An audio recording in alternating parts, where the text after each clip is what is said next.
다가게 해주신 것 감사드리고, 관중이나 구경꾼이 아니라 내가 그 중심에서 예배하는 한 달이 되게 하여 주시옵소서. 오늘도 말씀으로 함께 은혜를 나누려고 합니다. 이 말씀에 있는 자체의 힘이 우리의 마음을 울리게 하시고 우리의 삶을 돌아보게 하시고 결단할 수 있도록 인도하여 주시옵소서. 말씀을 정직하게 전할 수 있도록 부족한 종에게 이 시간 성령의 능력과 감동과 그 권세로 함께하여 주셔서 전하는 종과 듣는 성도들이 모두 말씀 안에 뛰놀게 하여 주시옵소서. 모든 말씀 살아계신 예수님의 이름으로 기도드렸습니다. 아멘. 다니엘 기도회 여러분을 초청합니다. 처음 오신 분들이라도 오셔서 2시간을 꼬박 앉아 계시기 어려워도 이따가 가셔도 괜찮으니까요.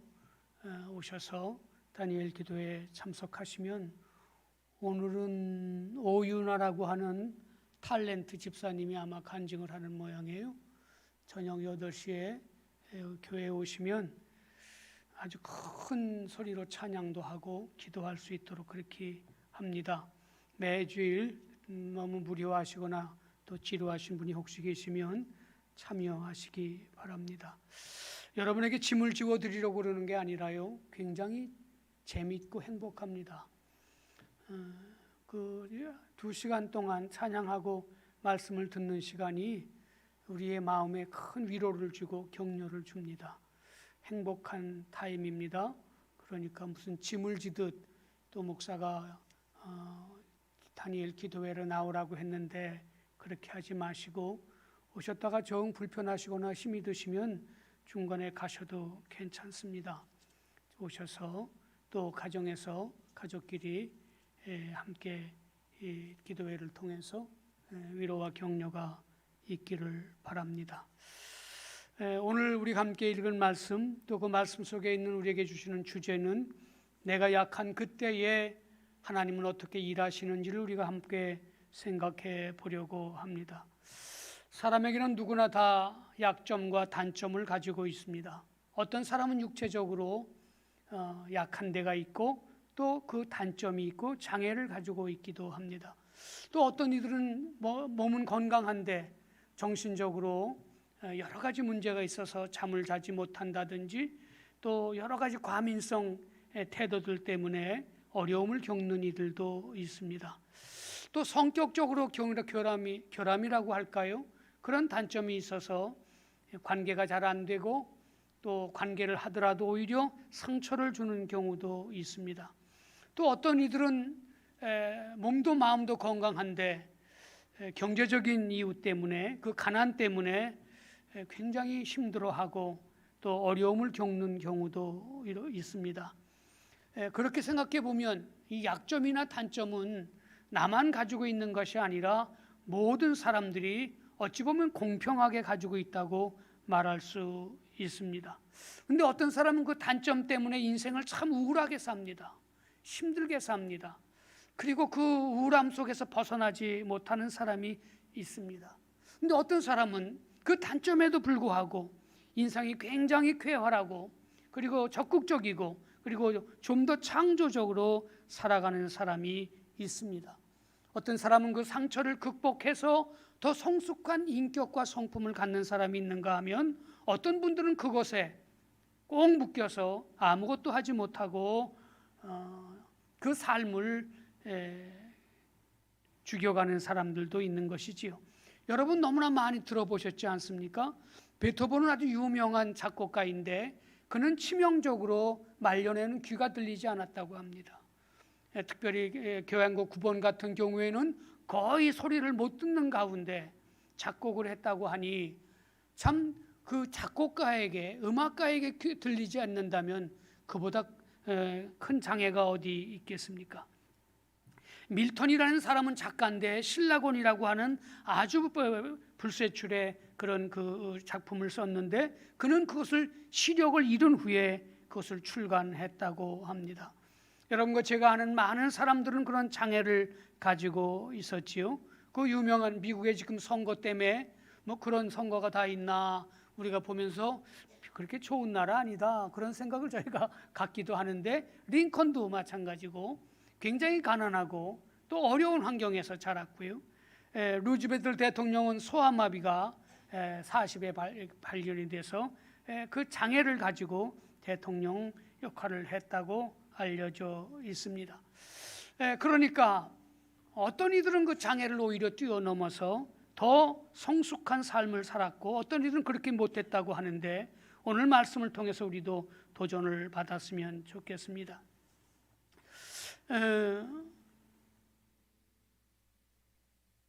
인간의 고통지수가 있다면은 이 폴 슈나이라고 하는 사람은 인간의 고통지수를 자기에게 비유해서 이렇게 매겨봤습니다. 인간이 최대한도로 고통스러운 걸 5이라고 친다면 육체적인 질병은 1.5다. 그는 암을 가지고 있었습니다. 그래서 그 육체적인 질병은 1.5 정도의 아픔이 있다. 그는 그 정신적인 문제가 있었습니다. 그래서 그는 이제 정신적 질병은 그 5가 가장 고통스럽다면 4 정도 되는 고통을 가지고 있다. 그런데 그가 생각해 볼 때에 인간이 가장 고통스러운 것은 인간이 가지고 있는 죄성이라는 것이지요. 그 죄성 때문에 정말 인간은 고통에서 헤어나지 못하고 그 고통에 허우적대다가 하나님이 주어진 그 귀한 시간을 소비해 버린다고 말하고 있는 것이죠. 여러분, 인간에겐 모두 어려움이 있습니다. 고난이 있습니다. 이 고난을 생각해 볼 때 우리는 제일 먼저 예수님을 생각하지요. 십자가에서 갈갈이 찢겨서 피 한 방울 물 한 방울 다 남기지 않고 쏟고 돌아가신 예수님이 계십니다. 우리는 그분을 이 인류의 구세주라고 믿습니다. 두 번째, 그의 참 제자였던, 실제적으로 예수님과 대화를 한 기억은 없는 것 같은 바울이라고 하는, 사울이라고 하는 예수님의 제자가 있습니다.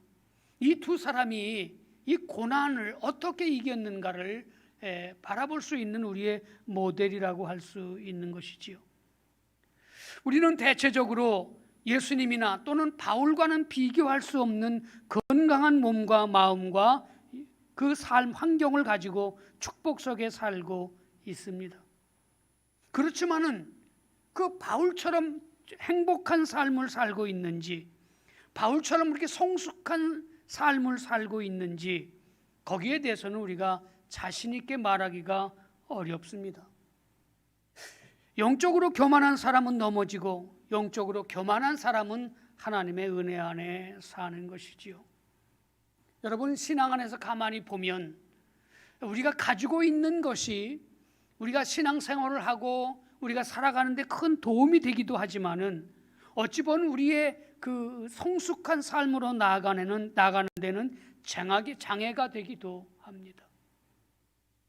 너무 건강해서 그 인생이 허물어지는 이들도 있잖아요. 저는 가끔가다 그 조폭들을 잡아놓으면 쭉 세워놓고 우통을 벗겨놓고 이렇게 사진을 찍는 걸 보지요. 여기 뭐 용도 있고 뭐 호랭이도 있고 별게 다 뛰어다니는데 그들을 보면 아주 신체가 좋습니다.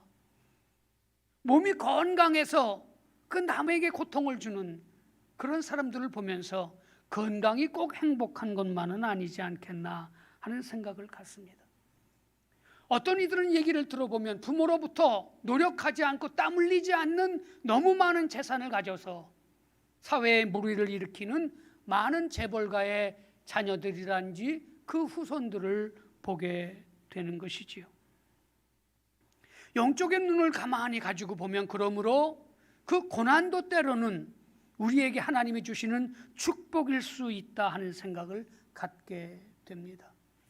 우리가 살아가면서 질병이라든지 또는 어려운 환경이라든지 가난이라든지 그런 좋지 않은 그런 여러 가지 그 삶의 조건들이 우리에게는 어떤 의미에서 큰 축복이 되고도 하는 것이지요. 이번에 우리가 다니엘 기도회를 보면서 저 한 자매님은 지금 85회의 항암 치료를 받고 있답니다. 머리가 빠지고 구토가 나고 그거 7, 8번 해도 사람이 죽어나가는데 85번을 항암 치료를 받는다는데 그가 나와서 하나님께 감사하며 살고 있습니다. 어떻게 저렇게 살 수 있을까? 제가 오늘 식사 자리에서 다니엘 기도에 참석하지 않는 어느 분에게 85회의 항암 치료를 받았다 그랬더니 그분이 그래요. 그거 거짓말 아니에요? 그리고 자기 가족 얘기를 하는데 그 항암 치료가 죽기만큼 어렵다 그래요. 근데 그걸 85, 지금 6번인가 7번 더 계속 받아야 된다고 하는 것이지. 그가 이렇게 얘기합니다. 내가 암이 안 걸렸으면 어떻게 주님을 알까? 내 영혼을 알까? 이렇게 살다가 죽으면 영원한 지옥에 빠진다는 사실을 어떻게 깨달아 알 수 있었을까? 그러니 이것은 하나님이 내게 주신 축복이다. 그렇게 말하며 살고 있습니다. 어제 간증을 나눈 한 자매는 말하기 좋다 부끄러운 9년 동안 친아버지로부터 성폭행을 당하면서 살았던 자매의 이야기를 우리가 함께 들으면서 너무 마음이 아팠습니다. 어떻게 살아갈 수 있었을까? 어떻게 극복을 할 수 있었을까? 어떤 때는 그가 칼을 들고 쫓아가서 아버지지만 가해자를 해하고 싶은 마음이 안 들었겠습니까? 그러나 신앙을 떠나지 않고 그가 오히려 지금 고통받는 이들을 위해서 그가 활동가로 살아가고 있는 모습을 보면서 하나님이 주시는 능력이 얼마나 큰지, 또 우리 안에 내재되어 있는 그 하나님이 주신 은혜 안에서 살아가게 될 때에 얼마나 가치 있는 삶으로 바뀔 수 있는지 살펴보게 됩니다. 어제는 남의 얘기가 아니라 저도 너무 막 가슴 아프게 들었습니다. 생각해 보면 우리는 지금 늘 범죄의 유혹 앞에 서 있습니다. 나는 아니다 그렇게 말할 수 없는 것 같습니다. 지금 무리를 일으켰던 그런 단체장들이 다 60이 넘고 70이 넘은 사람들입니다.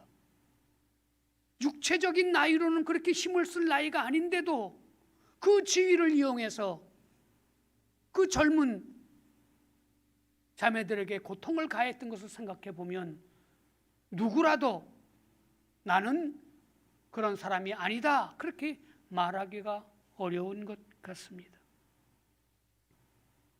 여러분, 오늘 사도 바울을 통해서 그의 간증을 통해서 하나님의 은혜가 얼마나 큰지, 그 은혜 안에 살아가는 사람들이 얼마나 강하고 얼마나 담대하고 얼마나 고결하게 살 수 있는지를 생각해 보는 시간을 가졌으면 좋겠습니다.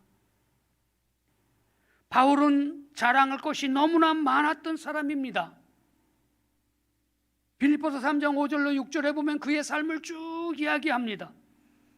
태어난 지 8일 만에 할례를 받고 이스라엘 족속이고 베냐민 집하고 히브리인 중에 히브리인이고 바리새인이라고 말합니다.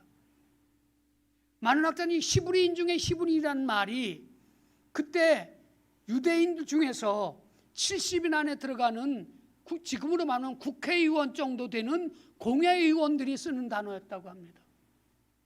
그래서 상당히 지위에 있었고 그리고 학문적 배경이 있었던 사람입니다.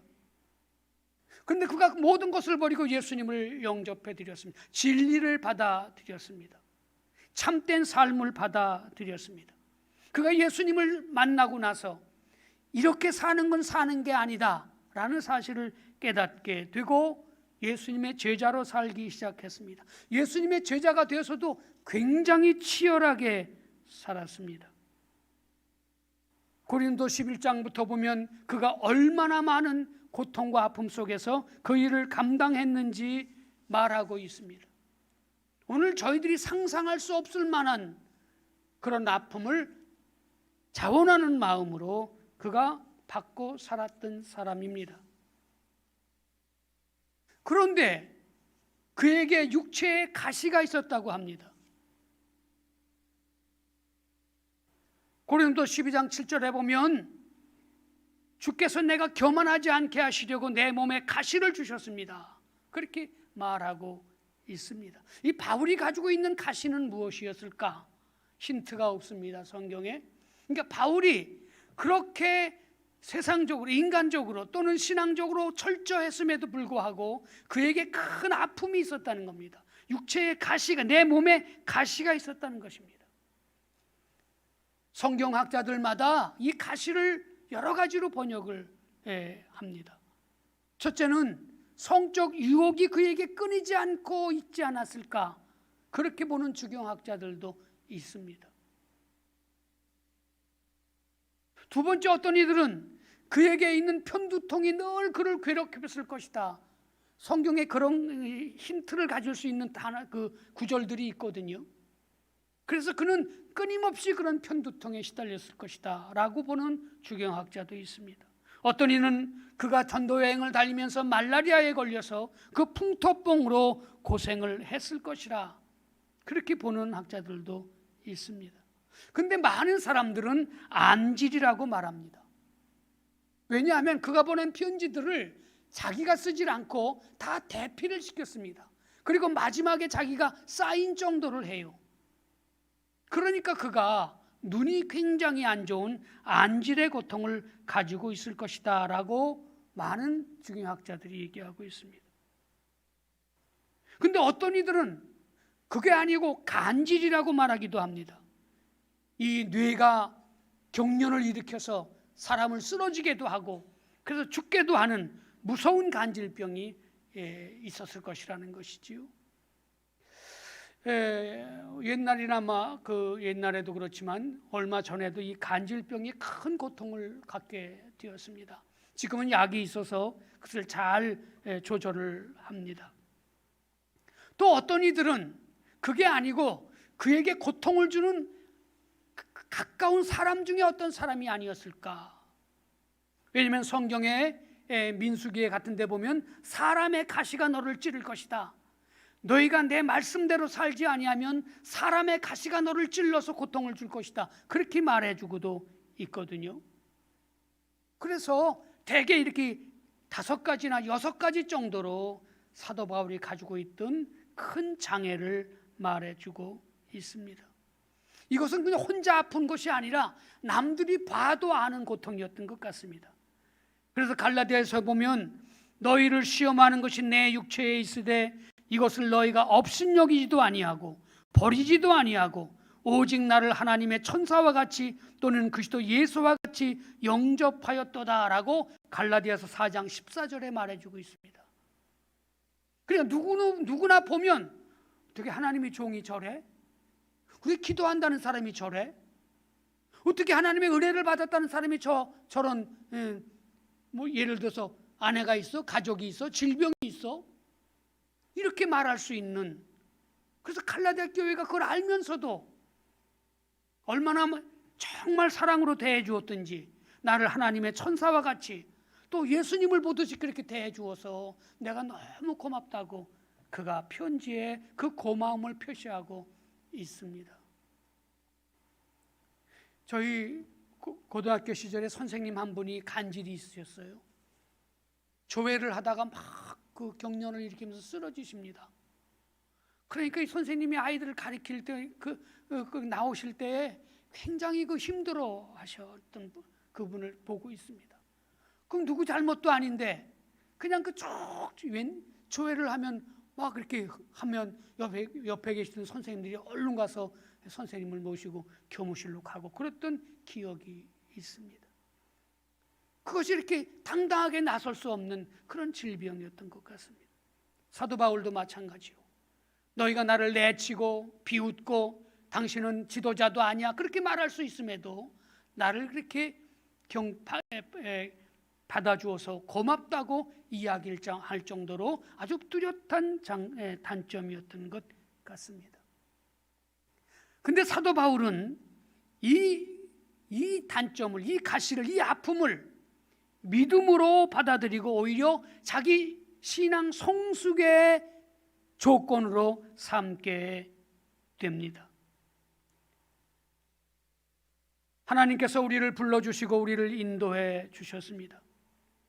사도 바울은 그렇게 하나님 앞에 열심히 살지만은 그게 병이 되었든지 어떤 환경이 되었든지 너무나 절망적인 상황임에도 하나님 앞에 그는 그것을 오히려 축복으로 생각하고 자기를 연단하고 자기를 겸손히 만드는 기회로 생각했다는 것입니다. 그것을 핑계로 나는 안 돼, 나는 못해, 뭐 이렇게 살았으니까 이렇게 앞으로도 이렇게 살 거야 하고 자기 인생을 내팽개치지 않았다. 그렇게 그는 고백하고 있습니다. 하나님 앞에 엎드려 간절히 그 아픔을 내놓고 기도할 때에 하나님의 음성이 그의 마음에 이렇게 들렸다 그래요. 내 은혜가 너한테는 족하다. 내 능력은 사람이 똑똑해서 내 능력이 그에게 가는 게 아니다. 내 능력은 오히려 약하고 겸손하고 부드럽고 연약한 사람에게 더 풍성하게 주어진다. 그러니 낙심하지 말아라. 그는 이 하나님의 말씀을 그렇게 읽고 받아들였다는 것이지요. 아, 이건 나를 죽이는 게 아니구나. 나를 붙잡는 게 아니구나. 그렇게 생각하고 그가 그 성숙한 태도를 가지고 있었다는 것입니다. 질병이 있었다고 해도 제가 섬기던 교회 어느 전도사님이셨는데 그 형님이 개차반이에요. 목사님이 이렇게 설교를 하면 술이 잔뜩 쳐서 저 뒤에 와서 횡설수설합니다. 돈 달라고. 돈을 안 주니까. 그 굉장히 개척한 가난한 교회 전도사인데 돈 내놓으라고. 돈을 안 주면 그 주일날 와서 저렇게 해요. 그러니 그 사모님하고 그 전도사님이 너무너무 힘들어해요. 그런 걸 보면서 그럼에도 불구하고 사역을 하시는 그분을 존경할 수 있었습니다. 여러분, 우리가 하나님의 은혜와 사랑 속에서 하나님의 능력은 우리의 부족함을 채우고도 남는 권세가 있습니다. 그래서 오늘 사도 바울은 그 단점과 약점을 감사하게 기쁘게 받아들였다는 것입니다. 남의 얘기하니까 우리가 쉽게 이야기하는 것 같지 않습니까? 어제 간증을 들으면서 저 자매가 어떻게 주님을 떠나지 않았을까? 어떻게 교회를 떠나지 않았을까? 그 은혜예요. 끝까지 하나님을 믿고 신뢰하고 나아가는 이 사도 바울의 성숙함이 우리에게도 오늘 필요하고 여러분도 어느 정도 그 하나님의 능력 안에서 여기까지 온 줄 믿습니다. 그러므로 우리에게 어떤 약점과 단점이 있을 때에 하나님이 우리에게 주신 좋은 기회이고 축복이라면 그것은 왜 주셨을까 하는 것이지요. 오늘 성경을 따라가면 그 해답을 좀 얻을 수 있을 것 같습니다. 제일 먼저 자만하지 않고 겸손하게 살라고 주시는 하나님의 은혜라는 것입니다. 오늘 7절에 보니까 내가 받은 여러 가지 엄청난 계시 때문에 사람들이 나를 과대평가할지 모릅니다. 그러므로 주께서 내가 교만하지 않게 하시려고, 내가 가진 것이나 지금까지 해왔던 일들 때문에 사람들이 나의 가진 것 이상으로 너무 높이고 과대평가할까 봐 하나님이 나를 겸손하게 만들기 위해서 내 몸에 가시를 주었다고 그는 받아들였습니다. 아, 이것은 내 성품 때문에 주신 것이구나.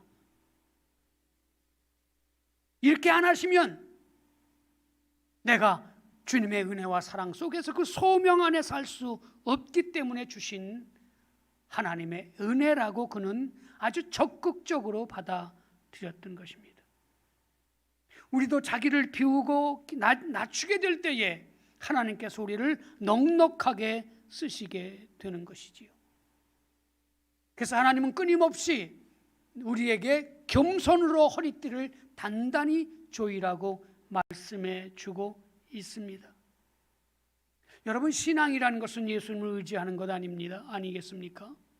근데 신앙생활을 하다 보면 자랑거리가 자꾸 생겨요. 기도를 얼마나 했는지, 또 어떤 분은 또 헌금을 얼마나 했는지, 또 어떤 분은 헌신을 얼마나 했는지, 내가 이 교회의 영향력이 얼마나 있는지, 이런 자랑거리가 생기면 주님보다는 자신을 의지하게 됩니다. 사도 바울이 너무 능력을 많이 행해서 사람들이 그를 신으로 섬기기까지 하려고까지 했습니다.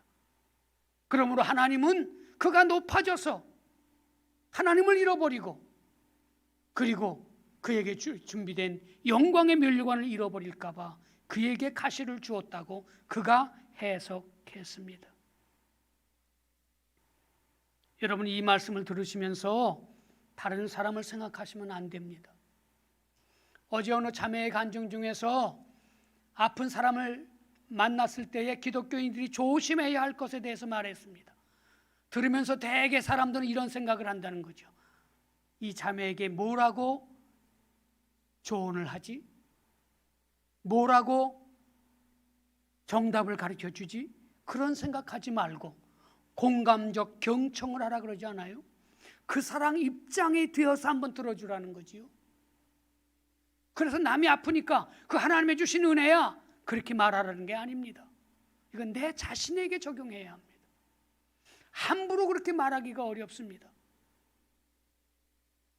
내게 주신 이 아픔과 고통, 그리고 그 단점과 약점을 오히려 하나님은 나에게 주신 은혜로 생각하고 그것을 극복하면서 더 성숙한 삶으로 나아가야 할 줄 믿습니다. 여러분, 예수님도 십자가 지기 싫었습니다. 저와 여러분은 지금 십자가에 죽은 사람들을 못 보니까 십자가 십자가 이렇게 하고 하지만은요, 예수님 시대에는요, 저 동구박 어귀에 가끔가다 십자가에 매달려서 해골이 된 사람들이 매달려 있었어요. 그 십자가에 매달린 사람은 내려서 장례를 못 치르게 했다고 그래요. 거기서 썩어요, 그냥. 그게 십자가거든요. 그러니까 예수님이 십자가를 피땀을 흘리면서 기도를 하세요. 십자가만은 지지 않고 다른 길로 제 소명을 감당하게 해달라고. 33살 남자를 벌거벗겨서 거기다 걸어놓거든요. 실오라기 하나 안 걸치게 해서. 그 모욕을 어떻게 감당하겠어요? 그때 하나님께서 주님께 주신 말씀을 따라서 예수님은 그 십자가를 감당하며 나아가게 됩니다. 우리는 그 예수님을 믿는 사람들입니다. 그래서 오늘 우리도 그 작은 아픔이나 어려움이나 그 고통을 마땅히 감당하고 나갈 때에 하나님께서 우리를 통해서 영광의 반사체가 되게 해 주실 것을 믿고 살아가는 것이 성도들의 태도입니다. 변명하거나 핑계하거나 그것에 미루면서 살지 않는 그런 겸손한 은혜를 위해서 주신 아픔이라고 우리 스스로 생각해 가야 합니다. 두 번째, 이런 어려움이 있을 때 하나님 우리에게 기도하라고 이 어려움을 주셨다고 바울은 간증하고 있습니다. 사도 바울은 이것을 두고 내가 내게서 떠나게 해달라고 3번이나 주님께 간구하였다, 그렇게 말해주고 있습니다. 하나님의 그 응답이 있을 때까지 간절한 마음으로 하나님께 간구했다라고 말해주고 있습니다. 몸이 아픈 것이 이건 축복이야, 그렇게 말하기 어렵습니다. 너무 힘들지요. 그러니까 주 앞에 나가서 기도하는 거지요. 그 질병 때문에 주님을 알게 되고, 그 질병 때문에 아픈 이들을 이해하게 되고, 그 질병 때문에 좀 더 낮아진 마음으로 살게 된다면 그것도 감사한 일이지만은 그 질병이 주는 고통 때문에 우리는 기도해야 하는 것이지. 기도에는 3가지 응답이 있다고 여러분 잘 들으셨지요? 첫 번째, 네 믿음대로 된다 하면서 고쳐주시고 치유해 주시고 우리 앞에 장애물을 치워주십니다. 즉각적으로 하나님이 응답하실 때가 있습니다. 두 번째는 기다리라고 말씀하십니다. 그래, 내가 내 기도를 들었어. 좀 기다려. 그래서 7번씩 다시 나아가 기도하게 되는 것이지. 세 번째 기도는 내 은혜가 내게 족하다. 다른 말로 하면 너, 그렇게 대답하시는 거지. 이 세 가지 응답, 어떤 응답이라도 우리는 하나님의 은혜와 사랑 속에서 그것을 받아들여야 하는 것입니다. 저는 이 말씀을 준비하다가요, 제가 기도한 것이 다 되었으면 저는 지금 어떤 모습일까 생각해 보았습니다. 괴물이 되었겠구나, 그런 생각이 듭니다. 기도하면 병이 낫고, 전도하면 사람이 구름처럼 몰려오고, 그러면 제가 정말 그 처절하게 한 영혼을 위해서 기도하는 사람들의 그 영혼, 그 간절한 종들의 마음을 알았을까? 그렇게 사람이 몰려오면 그런 목사람, 박 목자는 사람이 줄을 섰을 거 아니에요?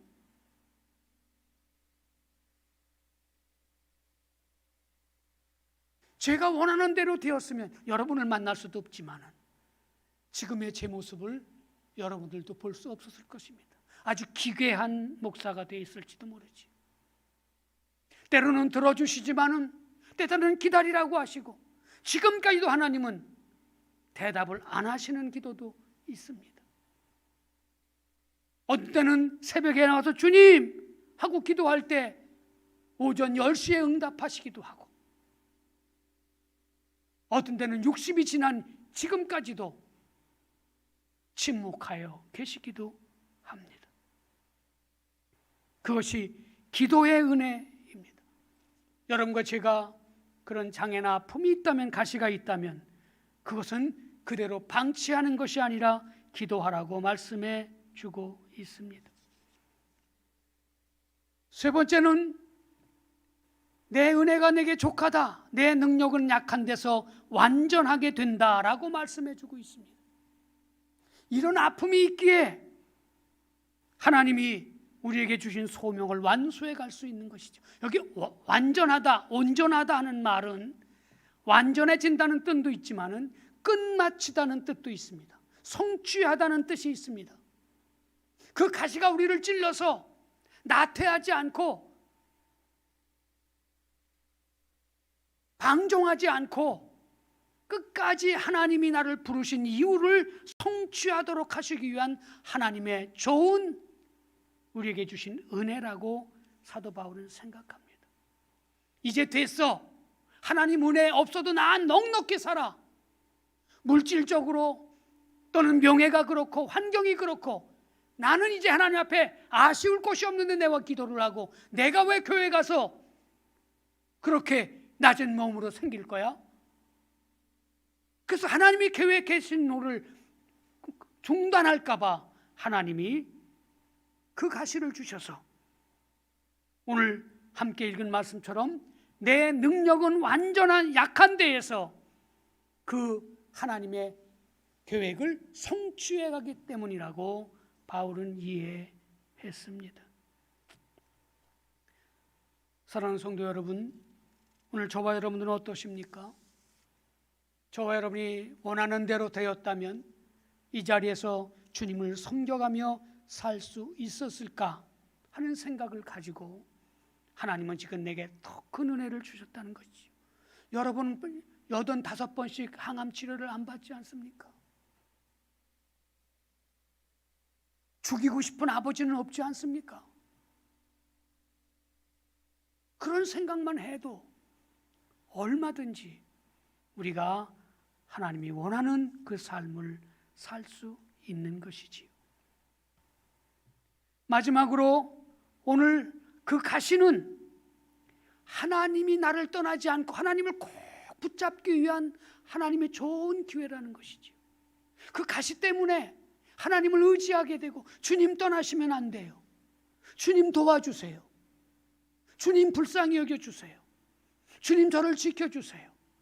그래서 주님을 꼭 붙잡고 주님의 품에 안겨 살아갈 수 있는 그 놀라운 은혜를 경험하고 있다고 말해주고 있습니다. 사랑하는 성도 여러분, 결론적으로 이렇게 말하고 있습니다. 나는 그리스도를 위하여 병악함과 모욕과 궁핍과 박해와 곤란을 겪는 것을 어떻게 한다고요? 기뻐합니다. 주님이 아니면 내가 왜 이런 모욕을 당해?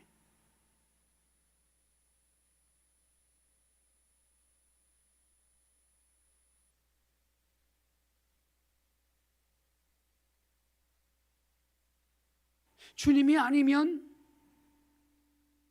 왜 이런 궁핍함에 살아? 박해와 곤란을 겪는 것을 오히려 기뻐합니다. 그래서 몸만 살찌우고 겉사람만 그렇게 비둥비둥 살찌는 그런 삶이 아닌 것을 생각하면서 그는 기뻐했습니다. 그러면서 함께 읽지요. 빨간 글씨요. 시작. 그것은 내가 약할 그때에 오히려 내가 강하기 때문입니다. 약해서 내 힘으로 할 수 없는 것, 더 이상 내 능력이 아니라고 생각하니 기도하게 되고 낮아진 마음으로 주님을 기다리면 주님께서 놀라운 하나님의 능력으로 함께 하시기 때문에 우리가 가지고 있는 것보다 더 큰 힘과 지혜를 가지고 살아갈 수 있다는 것이지. 이것이야말로 역설입니다. 약할 때 강해진다. 여러분, 이 말이 무슨 말인지 운동선수들은 잘 압니다. 야구 선수들, 테니스 선수들 뭐라고 하는지 아십니까? 테니스 코치들이 팔에 힘을 빼라, 어깨에 힘을 빼라, 세게 치려고 하지 말아라, 세게 차려고 하지 말아라. 그러면 안 맞는다. 힘을 완전히 빼야 제대로 된 힘이 나간다. 운동선수들은 이 말이 무슨 뜻인지 알 겁니다. 어떤 야구 선수가 타석에 나가서 이 공을 홈런을 치고 싶지 않은 선수가 어디 있겠습니까? 어떤 운동선수가 골을 넣거나 우승을 하고 싶지 않겠습니까? 그런데 그들의 단점이 뭐냐 하면 너무 어깨에 힘이 들어간다는 것이지요. 골프도 그렇다며요. 테니스도 그렇습니다. 어깨에 힘 빼는데 3년, 매일 치는데 어깨에 힘 빼는데 3년이 걸린다는 거지요. 우리가 정말 주님 앞에 나를 내려놓고 주님의 은혜 안에 나를 온전히 던지게 될 때에 하나님이 주시는 은혜 안에서 우리는 더 크고 그리고 가치 있는 일을 하게 될 줄 믿습니다. 여러분, 내가 하는 모든 일, 그것이 잘 되면 영광이 될까요? 여러분은 자신하십니까? 여러분과 내가 기도하는 대로 다 되면 그것을 하나님의 영광을 위해서 쓸 수 있다고 자신하냐고요? 저는 자신이 없습니다. 그러므로 이제 우리는 하나님의 은혜와 사랑 속에서 마땅히 이렇게 살아가야 합니다. 함께 읽지요. 시작. 그러므로 그리스도의 능력이 내게 머무르게 하려고 나는 더욱더 기쁜 마음으로 내 약점들을 자랑합니다. 인정합니다. 고백합니다. 내가 부족한 것을 세상 떠들게 자랑할 필요는 없지만은 그것을 있는 대로 인정하고 난 그런 사람이라고, 그런 부족함이 있다고 하나님 앞에, 교회 앞에, 내 자신 앞에 고백하며 살아가는 성도가 될 때에 그 사람에게 하나님의 능력이 머물게 될 줄 믿습니다. 사랑하는 성도 여러분, 주님께서 내 기도를 빨리 안 들어주셔서 하나님을 원망하신 적은 없습니까? 하나님은 나를 버린 게 아닙니다. 내가 못나서 나를 망각한 것이 아닙니다. 하나님이 나를 사용하시려고 지금까지 사랑의 눈으로 우리를 이끄시고 그 아픔을 함께 짊어지고 가십니다. 그 하나님의 거룩한 계획을 생각하면서 우리가 내 약점들을 더욱 고백하면서 감사하게 기쁘게 받아들이면서 내 약함이 오히려 위장된 축복이다 생각하며 나아가는 저와 여러분 되시길 주의 이름으로 축원합니다. 기도하겠습니다. 우리 함께 잠깐 기도하며 나가겠습니다. 이 말씀 붙잡고 함께 기도하며 나가죠.